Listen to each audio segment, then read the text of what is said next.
theory is nothing but a kind of a deeper and more circumspect and informed way of engaging in the world and making progress in the world. And you know, and I think Zaha Hadid Architects is contributing to that. And so it's developing the whole discipline of architecture design in line with the progress of society, and particularly the built environment and its contribution to societal progress. These are my themes, and I think we get a lot of opportunities now to try out and deliver some of the concepts we've developed over the years. And I mean, that's a pleasure also to give to build a group of co-protagonists and talents who are many of them and most of them nearly have come through an educational venue where we experiment with those ideas first and develop them and then try to apply them. So it's an important phenomenon, I think, Zaha Hadid Architects as a relatively large and growing company with these, let's say, innovative, progressive ambitions, and seeing the commercial success of bringing the means to progress further. So it's really a spirited, venture of enthusiasts, and a lot of people, not only myself, are in the discourse, through academia, through lecturing, through teaching. That is the significance of this company, and that we also have a number of research projects going on at the same time. I think it's satisfying. I feel satisfied about this, but I think it's also an important vehicle for the field itself. And there's so many, I would say, smaller companies and co-collaborators in a movement around exploring how new digital methods of design and production can help to make that dream of a more complex and fluid and adaptive and variegated architecture a reality, so that you can actually see a phenomenal transformation of the built environment in line with these ideas we've been having discursively explored for many years, and that there is a large firm demonstrating that it could happen, and the influence is interesting. And so I think we can. It's also this role of let's say a mothership for a movement, showing that this movement can gain ground in the real build work through large projects.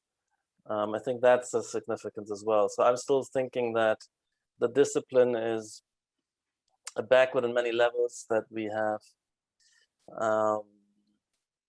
insufficient, we have too many different trajectories, which can't all together really shape the built environment. If these multiple directions are going on there, and they interfere with each other's conceptions, contradict each other's values and pursuits, the outcome will be something which nobody wanted. And so we're not as a discursive field managing to have a really conscious and directing influence on the built environment in the current state.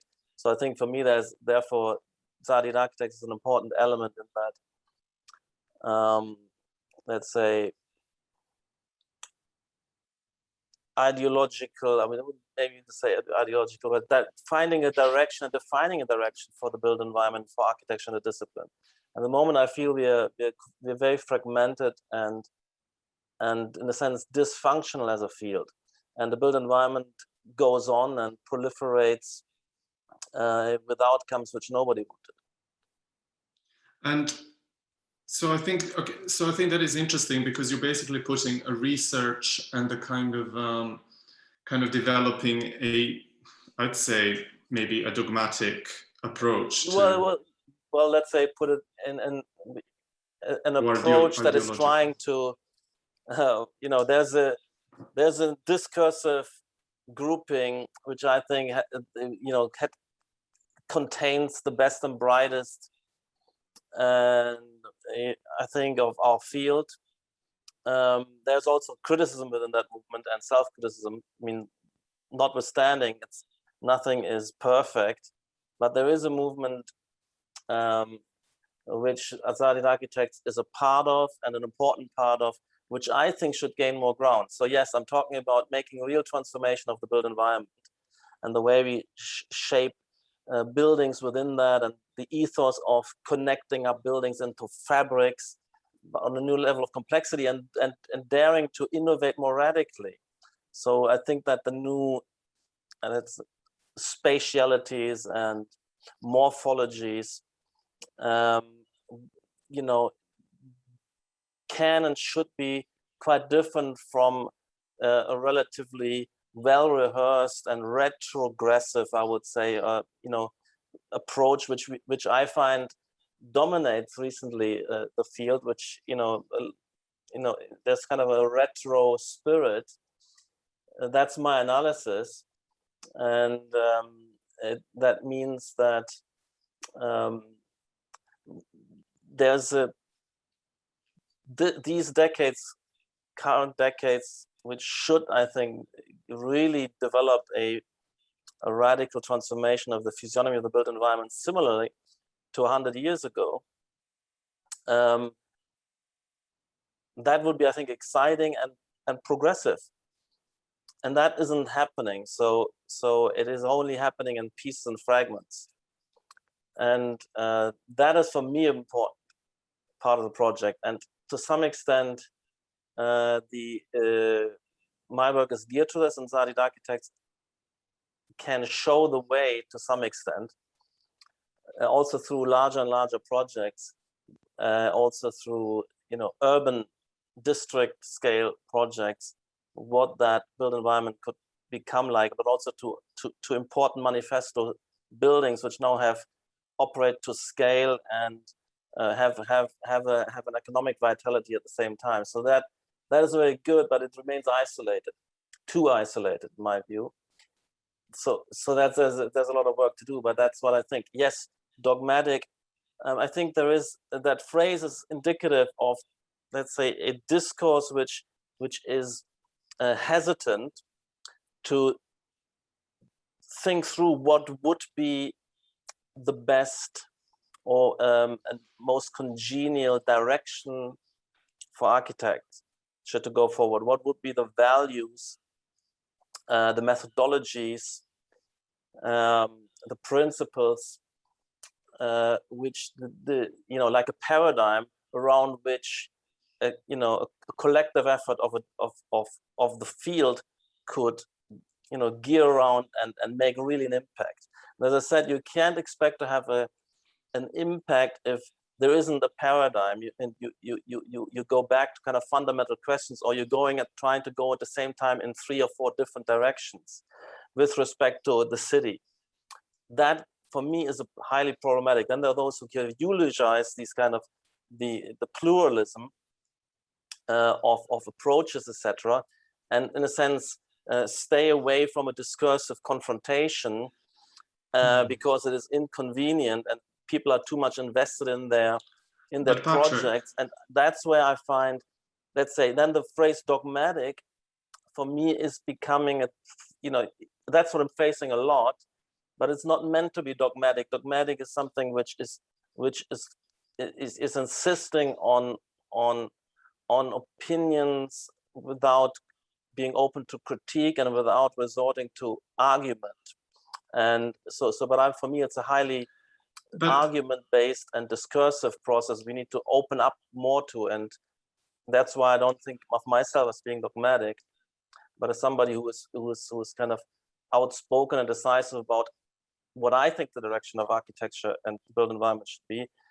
And there could be other propositions, and then we can have a pros and cons debate about that, rather than saying, well, no, I'm doing mine and you're doing yours.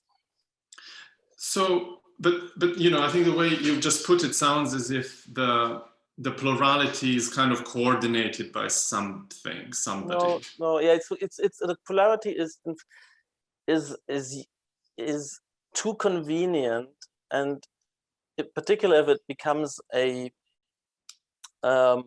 similarly in multiculturalism, if it becomes impolite and dogmatic to criticize the principle of somebody else's work, and then becomes as if it was a ad hominem, or if it was motivated by power grabbing, etc. That we have to, the same would be in a political discourse. We would have to enter a discourse where even harsh criticism, it's about the better ideas, the better way for everybody's benefit and for the relevance of the field, but also for, of course, for the progress of society. So if we presume that, and we grant that as a hypothesis and not have protective barriers to that, then I think we can get anywhere, because I'm not motivated by as a kind of dogmatic. I mean, I'm not dogmatic, and I'm not fine, power grab. But how do you then establish authority that what you think is right is the right thing for a society? Where does that authority come from? I mean, we don't go, we don't go into an election process with movements no, exactly. of architecture. So that's where there is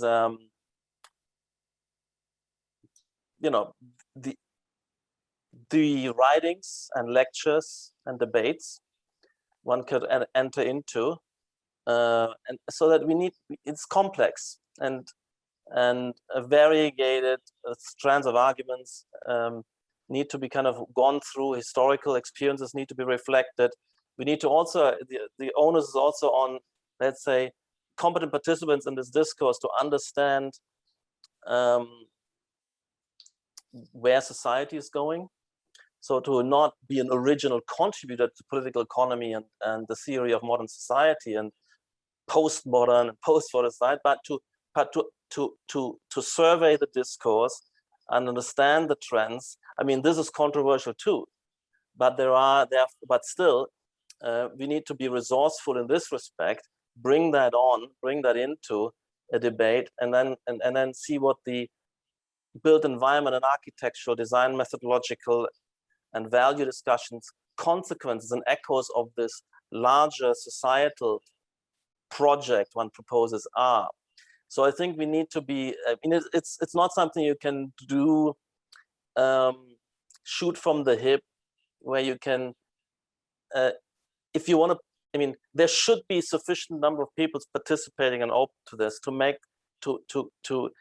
make it happen. So what frustrates me sometimes is there isn't enough resonance, and that is not to do with the fact that I'm easily refuted with what I'm proposing, but that there isn't enough absorption or intelligent discourse, enough people in the field who are reading and writing critically while being also practicing architects, and there was too many defenses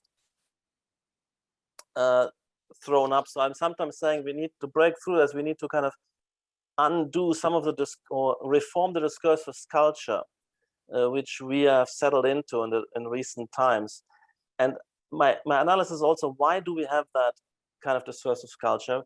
The culture, I think it's an inertia, an overhang from the period of the 70s and 80s, where there wasn't the clear idea how to go forward, and where it was.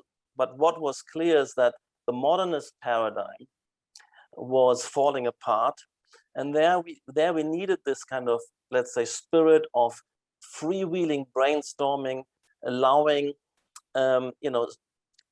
raw and diverse attempts, projects to come forward. At that point, that kind of openness and tolerance was inevitable and right and correct, and also insisting that there's space for developing original and different and unusual projects. And there are also a lot of intuitive geniuses like Zaha, Fricks, Van Gary came into that. And then there were those thinkers maybe like Rem Koolhaas and Bernard Tschumi and Peter Eisenman and many others who were in the mix as well.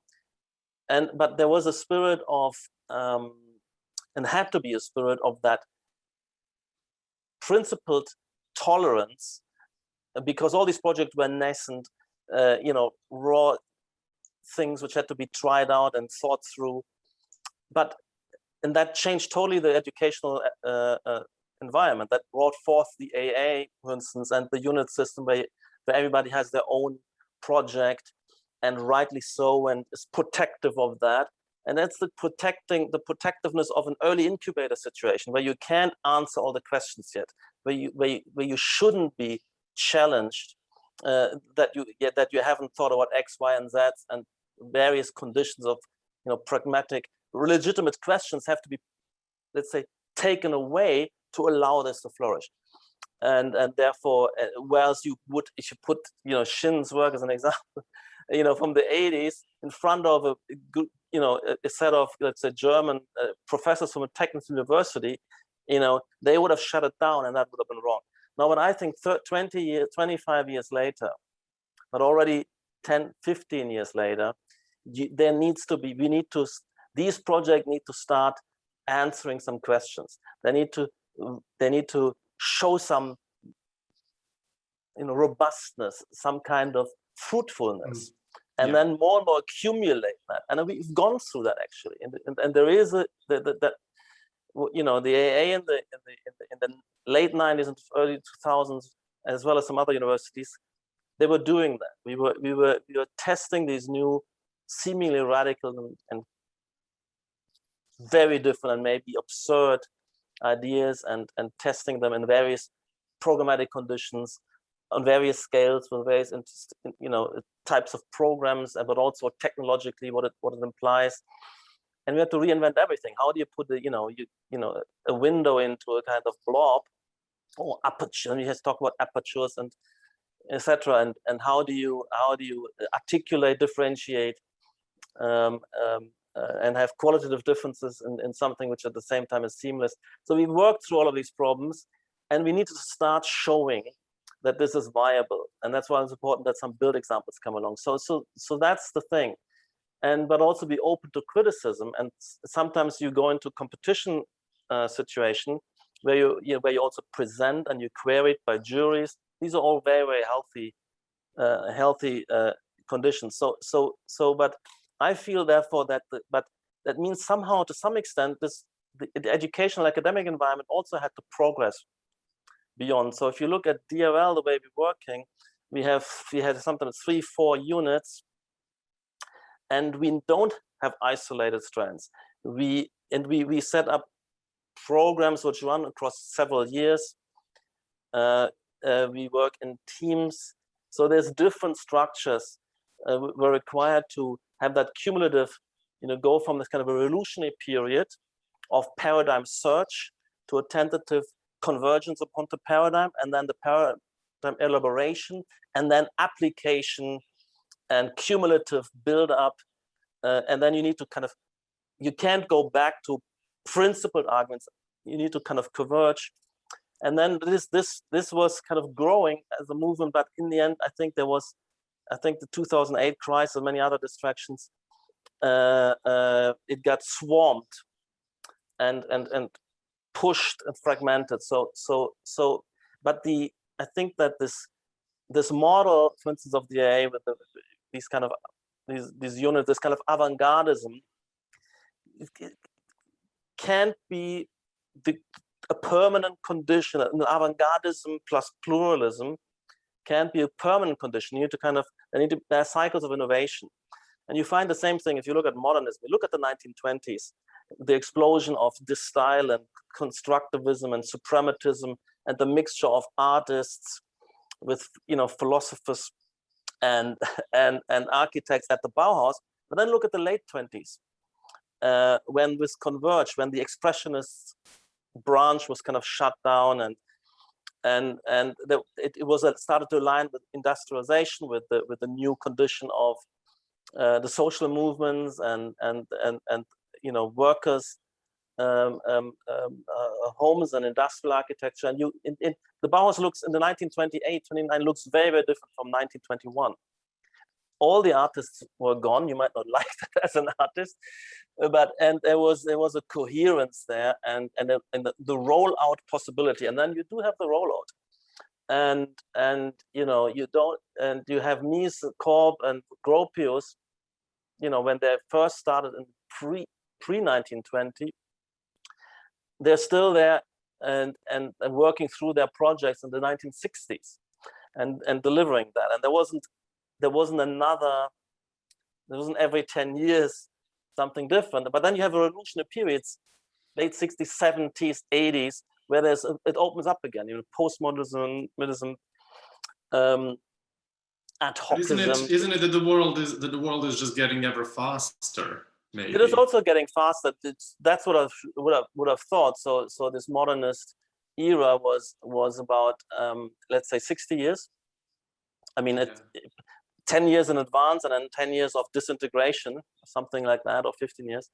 And then you get these transitional styles. So like you have you had eclecticism and Art Nouveau and Expressionism in that period around 19 to 1910, 20, and then this convergence onto modernism. And I see something similar when I became a student in the mid-'80s. I mean, you had still the old hardcore modernists, and you had high tech, you had postmodernism, collaging, ad hocism, you had already the neo-historicist emerging, deconstructivism, which I bought into, but this was overcome quite quickly. It disappeared when this was kind of becoming into what I later called parametricism. So that's again this kind of transitional revolutionary period with many kind of attempts, and then a new convergence. And my wish was, and hope I'm still working on this, that this should be now kind of generalized rather than falling back.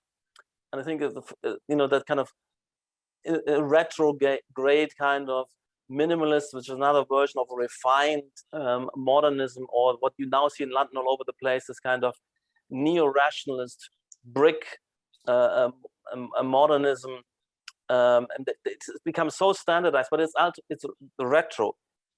These projects all could have been done 80 years ago or 90 years ago. And if you do something now, which could have been done totally 90 years ago with respect to methodology, thinking, typologies, I think something is missing. So what do you need?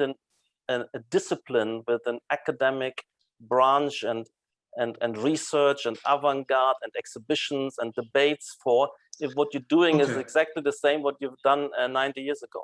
I mean, I would agree with that kind of emergence of something quite bland.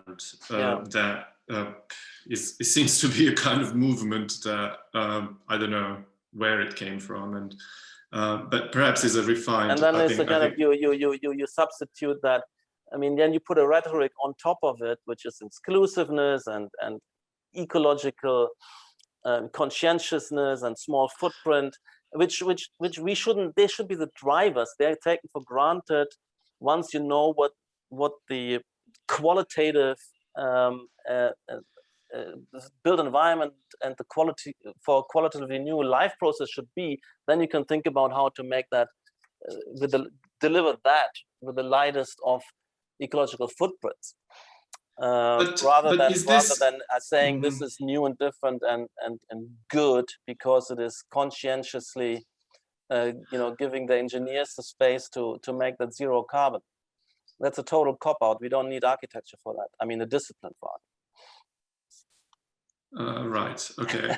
Let's get back to that later. But you just derailed me. So okay, go on. You said you admit it's very bland. What is dominating? I think it is. But what I actually wanted to ask is whether this is is this the conversation that we should be having in a way? Is that the discourse?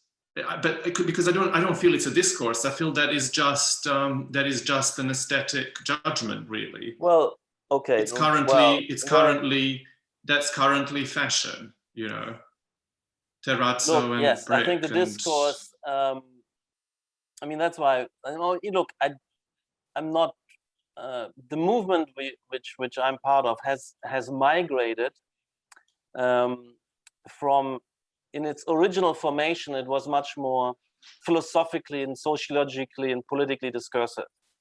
You know,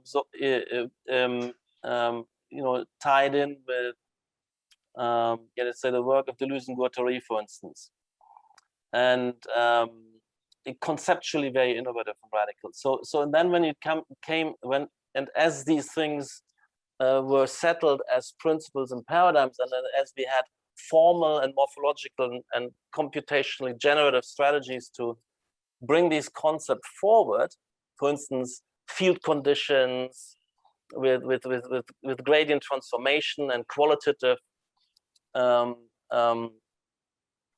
shifts in the spatialities within a field, and etc.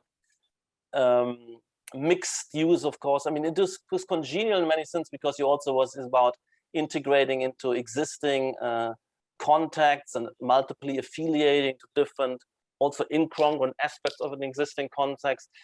These concepts were tied in with the new conditions of, you know, re-urbanizing the urban centers which had been evacuated in the 50s, 60s, 70s, 80s. So it tied in with a lot of this, and but then to do that, you also had to then go to implementation. You actually had to crack on with learning the software, coding, integrating a lot of engineering constraints, fabrication constraints, technical competencies, making these large and complex. So there was, since the shells at the DRL as well, from all these philosophical treatises and theoretical texts, it went to software manuals, and then it became, it became largely also connected with the kind of proto-engineering, with robotic fabrication, all these fabrication emphases. They need to happen, but the movement wasn't strong enough, not diversified enough, although we have some theoreticians in there as well as Neil Leach and people like Mario Carpo and so on, but insufficient. So to some extent, and that was regretful, the movement lost some of its intellectual nimbleness and progressiveness. Because we as the leaders, we knew all that. Is that because you started to build?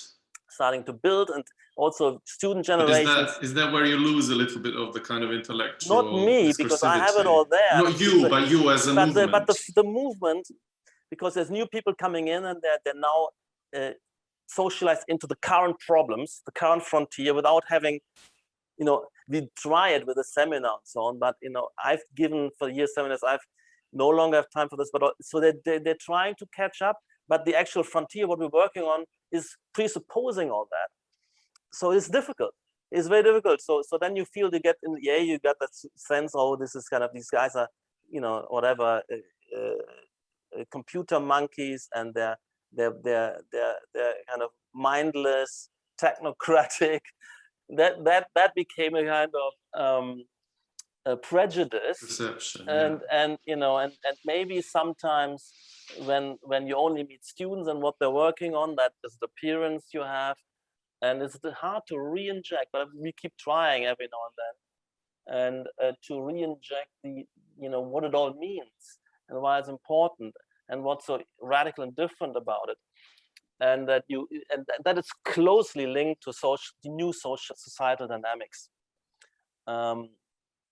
in terms of much more diverse complex division of labor, self-directedness, the knowledge economy, urban reconcentration, the emptying out of these kind of assembly lines, factories, that into kind of these industry hub conditions, and many issues. So we're also trying to write the briefs,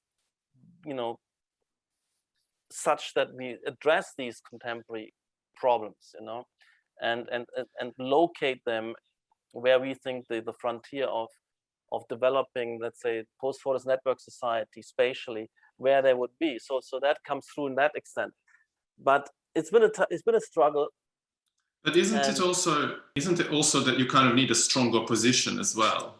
to be able to well, to we have your own position? look, who is that other? position, Who are those other people that you are, or like well, other call it I mean, in the movements, or counter positions, yes. So I mean, there's some of them are that you think are relevant? some of them are non-discursive, maybe like they're just doing beautiful work, inverted commas, like Chipperfield and so on, in the figures. Now and then there's some of them we do have a discourse with. Let's say OMA is a great firm, and I've been reading the works of the REM. We had discussions and debates, and also there's a lot of figures within the spin-offs as well, as MBRDV with Vinny. We're very close. He was teaching with us in the studio, or Rainier de Graaf and so on. And we have strong differences, and so we have these debates because they don't have an articulate discourse about the morphologies they choose use or not, and they only talk about on the content level. But I think we are in the end using form to deliver a content and function. So and we need to reflect those means, and it's not as if that the means, if they have some complexity or conspicuity initially when you come with unusual forms, that this is ultimately about these forms. No, it is new means and new formal repertoires as new tools for addressing social functionality. So there's sometimes this misunderstanding that you can only talk about the problems and issues and tendencies of society and programming and cross-programming, and then assume that you can all do that with, let's say, with an orthogonal or box repertoire. We maybe have the same aims, but there's this discourse, and also, if I think some of these guys seem to have quite strong position, but you're right, they're not strong enough. They're actually I'm not saying they're not strong enough. Let's say they're not determined enough, not deeply grounded enough. So they might get bored with going for something, or they want to be always different. REM is a little bit like that. Shifting positions, looking for the latest, and less depth. And the same as with, you get a lot of non-committal playing around with themes and ideas, and something like Rainier de Graaf, because he doesn't have a fully grounded project. So yes, but it might be that it's a kind of sense of openness. Yes, exactly, and that's you. But have your positions changed? But the problem is if there's that degree of openness is in the end never admitting defeat. So they slip out and let you have the point, and then they go back to I mean, they're not non-confrontation, so they don't. I don't know. I think it's not, you quite right. Put your finger on it. The opposition is an amorphous, slippery evasion, let's say, environment, and that's very difficult to build a position. If you get this kind of withdrawal into this evasive openness and casualness, and work with irony a lot, with jokes, and win an argument by being funny in a discourse, or it's also strangely sometimes ad hominem. I mean, they had Rainier de Graaf carving into Jeff Kipnis, which was kind of, or getting upset and walking off stage, or let's say leaving a dinner table, Rainier. So these kind of subterfuge and ways, I mean, it's not deliberate, don't get me wrong, but in a situation like this, yes, there's sometimes, it is often like this. The position they're wedded into, because it's an intuitive choice, they're invested in it. If they want to, they can't explicitly argue it and win the argument. So then all these maneuvers happen, and that's quite frustrating. But then it's, to an audience, it seemed as if maybe in the end this guy seemed dramatic, and let's say the opponent seemed to be light-footed and humorous and so on. Yeah. But do you think your positions have changed over the years? Can you see a certain change? Yeah, the interesting thing is that, or have you just become more radical? And we're getting the position has changed, ideologically and politically has changed, but less so architecturally. I mean, it has evolved. So now I'm talking about tectonism, and we're trying to mature the work much more. So what has happened over the years? Of course, the semiological project has been more strongly foregrounded. Politically, I've gone, as you might know, so the post-Fordist network society, this restructuring, which shows itself up in privatization, and this kind of neoliberal revolution. When I started, I came from it as a Marxist, because that discourse of post-Fordism is a Marxist discourse, where they realize that things are changing, that the working class is fragmenting, and the revolutionary struggles are different, and also a lot of these there's a lot of self-directedness and fluidity and openness. And de-hierarchization and flattening of hierarchies in the corporate world. You get, in a way, the strange thing happened that the most successful corporates and organization, let's say research and theory, was talking about the social processes which are meant to be, innovative and high productivity. They were like all about, very similar to what Deleuze and Guattari were learning and abstracting from the autonomia movement. The free flourishing of struggles, not trying to integrate into centralist, let's say, Leninist cadre condition under a single command, but to have a kind of discursive and explorative forms of struggle and free flow of currency, of currents of struggle. This idea of, the guerrilla army is a model where in each situation somebody else's expertise and knowledge becomes relevant and stop forward. You can't have a hierarchy integrating. This is the multiple knowledges, dispersed knowledges, and it becomes quite Hayekian, I later realize.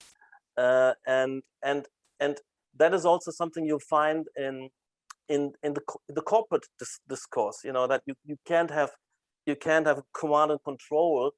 You need to have lateral communication. You need to have learning happens at every level and on the shop floor and at the frontiers of all the interfaces a company goes into. It dissolves anyway into a network of conditions, and you have to allow for much more self-directedness, participatory processes. I mean, all of this sounded like the kind of a kind of let's say what Lenin would have called a kind of anarchist leftism in the corporate world, and particular when these companies were still more like a pioneering stage, the early Google and so on, and Apple, and this whole kind of Silicon Valley spirit. So that was where I initially came from, and then I realized later on that you find also when you in the initial, always how much have you actually encountered. We were looking at the neoliberal revolution as hostile and alien, and it was just we just kind of were confronted in the left discourse with caricatures of straw targets to bash. So when in that leftist mindset, there wasn't even conceivable that there could be an intellectual who was kind of pro-capitalist, deep and intelligent and empathetic thinker who's also wants to be a tribune of the people and thinking about societal progress, and this is not a kind of bought off or apologist of oppression and exploitation. I discovered a whole world of discourse out there, the libertarian and gradually, which is very stimulating and tied in. Many of the same themes are playing there, but the model is actually to let the market process. How did you so drift? Logically, I've shifted. How come you didn't stay at the center? Because surely, wouldn't you say that if our kind of deep conviction on the left is so strong, how could a total opposite be the? Well, because it's not that there's always similarities and dissimilarities at the same time in all these things. So there's a lot of continuities between what I was thinking then and what I'm thinking now. One of the main things is that the importance of productivity gains, the importance of what I call material freedom as a condition for, let's say, societal and social freedom. So basically, Marxist initial intuition. He and it is true, and it's, you know, where are what are the societal structures and social relations which are best facilitating that, allowing the forces of production to develop to the next level under the new conditions. This theme stays the same, and now I believe it's you know, liberalizing and privatizing and getting collectivism out of the system more and more, and that's historical difference. So I accept that the 1920s, 30s, 40s, 50s, there was a congeniality to some extent between the production apparatus and the material constitution of the capital structure, and literally the material reproduction systems. They were aligned congenially with more collective and top-down and structures and a plannable economy. And whereas this post-microelectronic revolution that's opening up, including globalization and diversification, where you don't find these, and you know, the huge amount of manufacturing working class on assembly lines, they have disappeared, and there's very different dynamics now. So that needs to be taken into account, and at the same time, productivity gains are now requiring different societal relations, and so we have to also revolutionize these structures of the 30s, 40s, and 50s, and the center, the mainstream, is actually wedded to preserving these in this kind of endless rearguard action. There was some movement, of course. You had labor reforming itself and breaking through some of that, and then kind of. But when you out of the you know, out of the worst, let's say, if you know, Britain was an example of this, you know, had pushed this kind of quasi-socialist society most in the post-war era compared to, for instance, Germany and others, and they were running the deepest of troubles. And out of this desperation, you had the kind of neoliberal revolution. Once you got breathing space, but it closed in again, in my perspective. So it wasn't radicalized enough. And the thing is, it's a lot of to do with fear and cost of transitions. And I do believe that people need help in transition, but sometimes you also have to go through a kind of period of having transition pains, birth pangs, to come out on the other Patrick, side. was there ever a moment when you were a centrist? Because if you're going from, yeah, or you went kind of the other way. No, there was a centrist. There was a centrist moment, actually, where I was. When was that? Well, it was in the mid-90s. All right. Yeah, and I was you know, into the work of Jürgen Habermas. Okay. And yeah, look, what radicalized me was actually the crisis of 2008. That brought it on for me. So only the last 13 years. Yeah. So I think this is interesting that you've had that kind of transformation, and I'm just wondering if form follows ideology. Has architecture changed following? No, the thing is, interestingly, yeah, there's something in terms of your output. Yes. What has changed is my vision. How do those two things follow one another? Well, the interesting thing is that I'm thinking in terms of, let's say, if you think about base superstructure, if you think of the economic relationships or the production systems and the way you integrate, you know, the world division of labor, the integration and let's say the workplace, and that was become also my focus for a lot of the projects.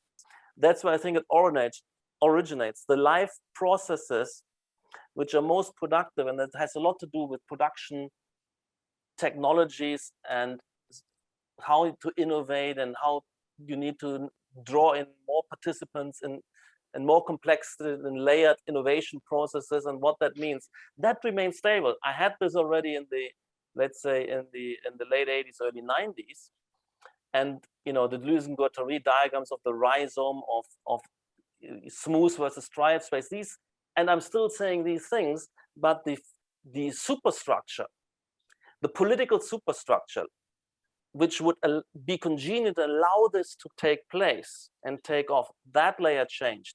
But since architecture is directly tied more into the, let's say, the everyday production systems and rhythms and reproduction cycles, patterns of society, and the political superstructure is on top, hindering, hampering, but this has its own dynamic. So I changed over this, but my analysis of the, let's say, what I call post-Fordist network society remained the same. Now, and therefore the architecture remained the same. It's just what I think I have a different political vehicle for bringing that forth. You know, I always knew that the site of that was the corporations and the way they were changing, and you know, and in these kind of networks of corporations. I was always interested in that, and not looking at political parties or state structure so much. So I changed that, but I think that the different political structuration allowed that to continue, because that's the base process. So architecture didn't change. One thing changed was the way I viewed urbanism.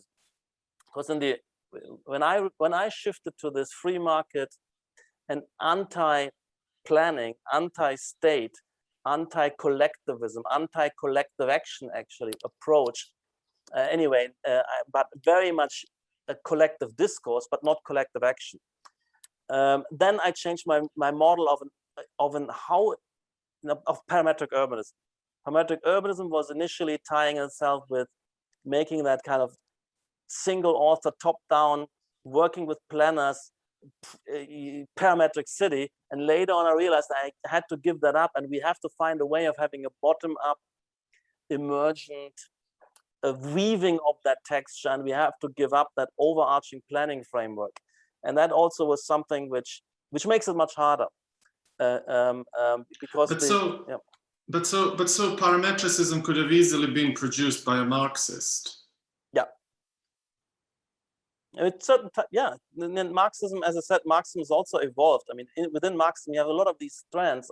So there is nothing that ties parametricism to your kind of. It's just a form that you adopted. No, it's not just a form. It's tied in the way I see it.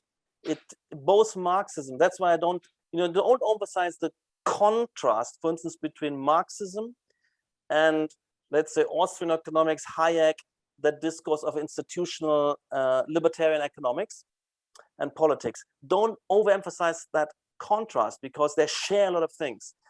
I do agree. What they share is the base. They're both political economy, and they're both dogmatic. They have principled views. They have different. They share a lot of the analysis of what's going on. I mean, they share this attitude that what counts is to discover. The criterion would be what facilitates the development of productivity, and that you have to have an economic rationality at play. And then they criticize each other of. They're saying capitalism is hampering economic development, is monopolizing and shutting down true economic competition, is corrupt, and to some extent we can even say yes, state capitalism. They think capitalism is always state capitalism, and I say no, you can separate out. There's a lot of continuities. That's why, and I'm writing it. I'm writing on something. My first political book is called Markets and Discourses, and it's a little bit unusual. But there's many people in the libertarian movement who were Marxist, and who can see those continuities, and they also can read across this divide in both directions. There was actually, in the this whole discourse of market socialism was between the protagonist of market rationality and the socialists, that started in the 30s and was reinvigorated when you had the transformations of Eastern Europe opening up, and you had these kind of transformations. So there is, you can't think of them. Yes, if you look at them at the party political expression, and that's also something you learn once you committed and you made your choice.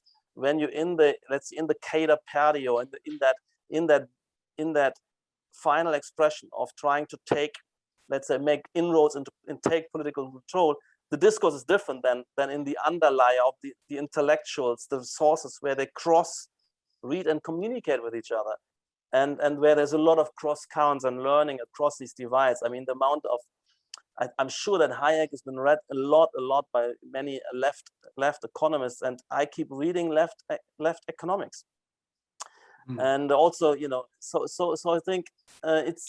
Do you think? Don't overemphasize that contrast. I think you should see the continuities between these. I do. I by all means, I do. I think it's interesting. We find ourselves in a moment where a lot of these polarities have been kind of challenged by just the COVID crisis, right? So, you know, we have a right-wing government introducing universal basic income. and also, but on one hand you have that, and on the other hand, you obviously have in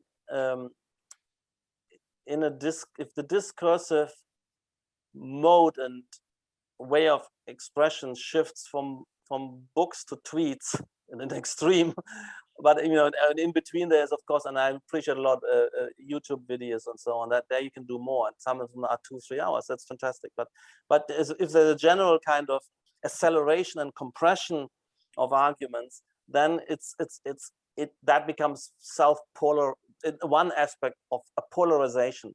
What I find the most sad and frustrating is the vilification, which I have experienced and many others experience. In that debate, this kind of polarization which becomes hostility. And that's the sad thing I've been struggling with. And you have to have a thick skin and a risk taking, because it really damages. It damages one's, you know, prospects, and one damages people around oneself, and gets even flack from friends and colleagues to shut up. You know, so that's not good. And one has to resist that. So that's an element which obscures the deeper fact of that there are continuities, and that we should. You know, and keep an open mind. I mean, I'm still keeping an open mind. Don't get me wrong. I'm also reading, you know, there's this, in particular, we have to always update this whole new economy thing, you know, zero marginal cost economy. Yes, that exists, but that doesn't reproduce our material life fully. It's, you know, it's maybe movies and music, but still, keep looking at that and seeking out kind of discourses across these ideological divides. But yes, at the same time, I'm building a particular project, because in the end, yes, one has to choose or follow a particular direction, which then also starts to cohere. It's not, and it's also problematic. Yes, you could say, for instance, if you have the current system, if you had a polarization, you have two parties, which oscillate between. Now, don't get me wrong. I'm not that would deny democracy in that sense, but you could have that somebody's trying something, and before it can properly be followed through, there's some problems, transition problems. It get demonized, and you flip to the other side, and they undo this and try something else. So there's also problematic this kind of short cycles and flipping. But also, I think what you said is interesting, that we have that sometimes you have the opposite party being able to deliver what's let's say necessary, historically necessary, because they don't get beaten so much for it. I guess there is pragmatism in that. That's, of course, and pragmatism is important. I mean, for the it's short kind term. of So I'm just wondering whether the ideologies are on the deathbed, and it's actually the pragmatism that is. And then that's also a problem, because it makes it a bit of pragmatism. Also, is often short-termism, and you do what is expedient, and the longer-term consequences, are left for somebody else to wade into and correct. So that's something where you need more a deeper discourse, which is historically grounded, which is theoretically grounded, and for that, the problem is that populism in entering the political scene, which means that you get this. You don't have. I mean, the political parties, they need to have that internal depth, and in a way, ideological depth and discourse that you don't on the surface just do things which are expedient on the surface, and populist wins. There should be discipline from within, and but the phenomenon like Trump shows that this in the political class or the political system loses that ability of having a deeper rationality at play. That's a big risk which is exposed, and once somebody starts, it's very risky. I do need to kind of and my conclusion to this respect is, if the political system becomes like that more and more dysfunctional and dangerous, what the conclusion for me is to withdraw power from it. Then whatever they, so that it can't do that much damage. But how do you, I mean, you've just argued 2 minutes ago that we need to assume the kind of God position without, like, anti-collectivist, I'm just trying to marry these things. No, what I'm saying, no. We're thinking about the commonweal. That's anyway an a priori of discourse. Discourse is always, you argue for, it's not a discourse if I'm arguing for my advantage or for partial advantage and special interest. I might use a commonweal argument or a general interest argument for special interest, but the discourse in itself is always general interest, and that should also be expansive. And one problem is it shouldn't be nationalist. It shouldn't be the narrow. That's a problem with contemporary democracy also. It's legitimate to push the national interest. It's highly problematic in a globalized world.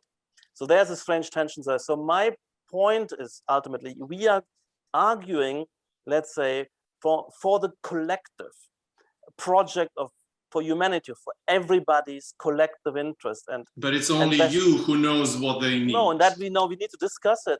We need to, and I'm trying to learn. Discuss it with other kind of intellectuals, or with the people? Yes, no, with other intellectuals first. And then people can be brought in. You can't. But how do we know what's everybody best for the can people? Speak, but there is a natural and a good, let's say, protocol of interaction. You have that in a seminar. You have that in a public forum where students come in or anybody can walk in. That you can, if you can see that somebody has a bit more depth and resourcefulness, he'll acquire more airtime. And if somebody else tries to say, no, we all have to speak, and then you're saying something shallow, I think the audience will not tolerate it. So there's a healthy gravitation that not everybody's equal voice, no, relative to the resourcefulness and not resourcefulness and depth and experience. So you can build authority which isn't malign, which is reasonable and valuable. And if you don't have that, it's again a kind of populist nonsense. So but we have, get me right, what I don't believe so much is in this one fits all collective decision that we have to collectively decide many things. Let these things play out. Those who, and these tendencies need to be given space to compete, to show themselves, and that means freedom of action, and not everybody now, for instance, deciding that a certain form of business has to, all these prohibitions. It's trying, you can only do it if it fits something we've all held hands and agreed that you can do it. That's just slowing down progress. And we see it. Europe in the last 10 years, zero productivity growth, per capita income growth, in a world which has technological, supposedly in that world of AI proliferation, but we don't manage. We consume. But it's because, but it's also because the society has been emancipated to the point where actually people now value also working conditions and that's fine. That's part of let's say productivity. Productivity is not more stuff; it's more material freedom. So that if the working conditions become more relaxed and easygoing, you don't push it, you don't bully people, you don't squeeze them and try to control them.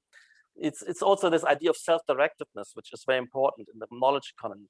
We need to give people space, and we need to trust them, and so on. And all of that, I think, in the end, is actually for the better. But that also allows more for free riding opportunities. I'm not and this is all a sort of luxury. I think we should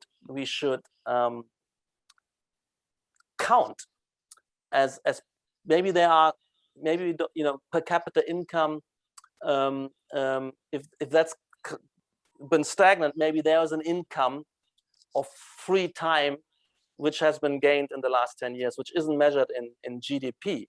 So I accept that, and I treasure that, and I find it's good. But there's also, you know, we also need, we can't imagine that we can live without social control altogether, and that you know, if you're continuously evading responsibility and free riding and so on, that this shouldn't have consequences. That's also something I'm highly aware of when you're running a business. And but let me finish. I mean, let me wrap it around. So I believe that collective decisions, that's the wrong track.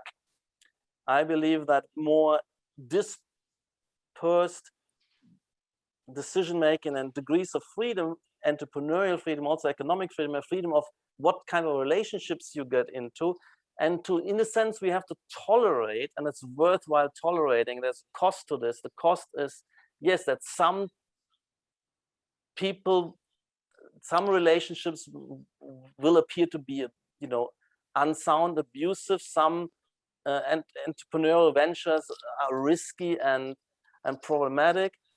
And so we can't overemphasize that kind of safety everywhere, because we have it anyway. So if if in this world I'm describing, and you're abused by some kind of employer, or you some kind of a new product is you know, leading people astray, where they get it, let's say, for instance, a payday loans or something, then I think that there will be ways of drawing back and being pulled out, and also victims or people who you know, need support will get the support.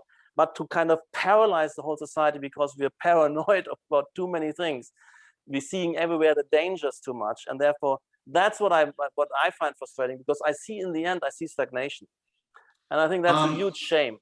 We should, in 10 years, 20 years, we could have doubled per capita material freedom. And if you don't do that, it's a damn shame. Yeah, we almost need, but we do need, well, I guess we need to find a territory in which we can grow without taking away freedoms that we have, and taking away the quality of life and working conditions that we've achieved. Absolutely. But I think a lot of obviously times, China grows so fast because they have that space. You should also think, look, different people at different stages. You know, of course, if you're at 60, you're made unemployed, that's tough. And then, you know, and there's transition periods. Maybe you've grown up in a society where you didn't have to, let's say, procure, you know, some insurance for this condition, and then you might be helped. But I think for most of the younger generation, I think we need to let this thing soar. That kind of new economy, new technology, inventiveness. I'm looking at this fantastic world of startup culture, and look at the flourishing of the whole blockchain world. I mean, these things, and the looming thing is that the state might come in and just prevent it and stop this and stop that, and I think that's well, the state rarely comes at an early stage. I mean, the state usually comes when the things has grown so much that it's actually a threat, right? Yeah, but the threat for who, and is it really a threat? I mean, new political outlook is very congenial to the architecture of parametrism, but it's not a premise. You know, I think as I said, as a Marxist, as a leftist, you can be a parametricist, and you can accept that, and it comes out of this discourse of post-Fordism. This is a Marxism discourse, let's say. Patrick, can I have one final question? Yeah, please. Because I think there's one thing that I really wanted to dig quite deep, but I think we've kind of haven't gotten to it. And that is, but I think we've spoken about what this is and what you're doing in an ideological sense, and what you built with Zaha Hadid Architects. And there are so many fantastic things within it, the entrepreneurialism, the meritocracy, and all these things that, you know, leads to progress, innovation, and things like that.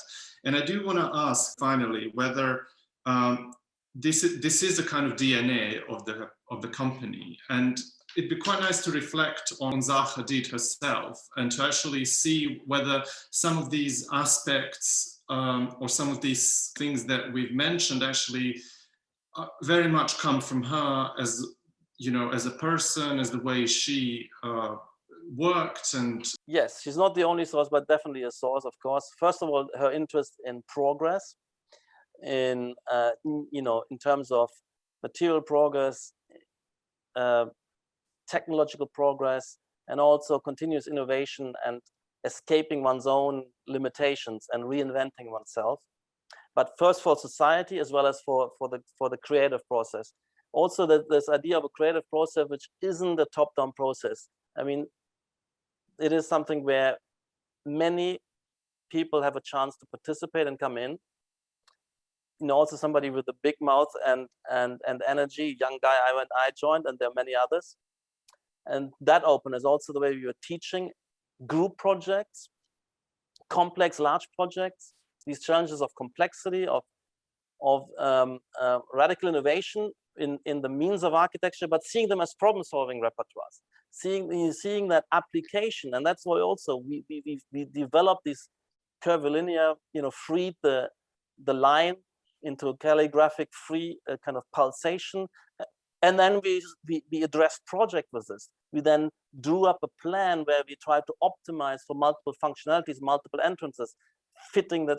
So she was very conscious that these things, and she was not thinking of it as an artistic self-indulgence or which was separate from architecture. In this sense, and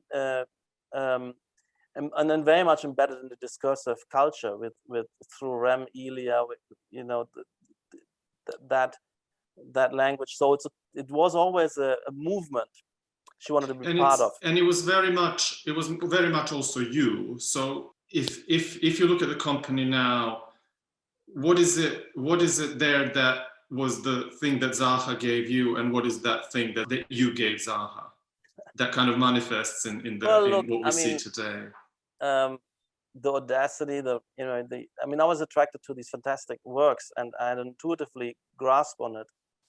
And later on, but also was nice the way to read into the theoretical resources, which were in her ambience and not coming through her. That, of course, I was learning that and was embedding myself into that.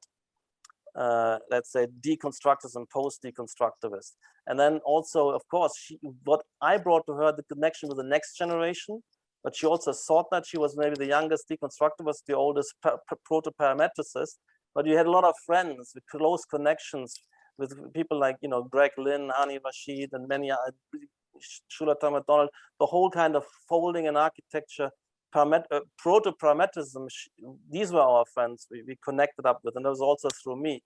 But also she loved that. She was always surrounding herself with younger people and learning from that. So I brought the computational paradigm and invested in that, but she was very keen on that as well. And she also kept higher, more scripters. And she realized quite a reason that modeling is limited. You need to work with scripts and, you know, generative processes. And so that space of somebody who was established and you know, that energy and ambition to grow and become non-marginal, a central figure who was also doing large works and always seeing the project as a destination, and all project domains. That was also something I took from her, I think. That she was not only interested in museums, it had to be everything. Everything she could be enthusiastic about, an infrastructure node as well as a, you know, a factory like BMW or anything else. So that's also the spirit of, you know, modernism, the universality of that